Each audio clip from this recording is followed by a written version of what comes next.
ఒక దౌర్జన్యపూర్వకంగా ఇవాళ కవిత గారి అరెస్ట్ జరిగింది. ఇది గతంలో కూడా జరిగింది, మీరు అందరు చూస్తున్నారు. మా మంత్రులు గంగుల కమలాకర్ గాని ఇతర మంత్రులు, మా పార్లమెంట్ సభ్యులు, మా శాసనసభ్యుల మీద కూడా ఇలాంటి ప్రయత్నాలు జరిగినాయి. అటు ఈడీ కేసులు, ఇటు రాష్ట్ర ప్రభుత్వ అక్రమ కేసులు, ఇలా అనేక రకాల మా పార్టీ నాయకుల మీద కూడా కుట్ర జరిగింది. ఒకవైపు మా ఎమ్మెల్యేలను కొనుగోలు చేసే ప్రయత్నం కూడా ఇదే బీజేపీ నాయకులు చేసిన విషయం కూడా మనందరికీ తెలుసు. అంటే ఇది ఒక రకంగా రాజకీయంగా మా మీద కక్ష సాధింపు చర్యలకు పాల్పడతా ఉన్నారు. ఎందుకంటే ఇదంతా కూడా ఒక కక్షతో చేస్తున్నటువంటిదే తప్ప ఇంకోటేం కాదు.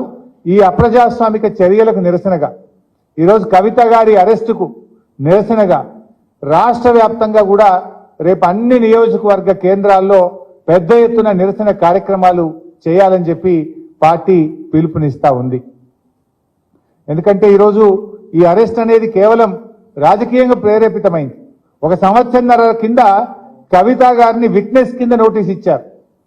ఏడాది అర్థం తర్వాత ఇవాళ అక్యూజ్డ్ కింద మేము అరెస్ట్ చేస్తున్నామంటారు. అంటే ఏడాది అర్థం ఏం చేసిండ్రు మరి మీరు? ఈ 1.5 years నుంచి ఏం చేసిండ్రు?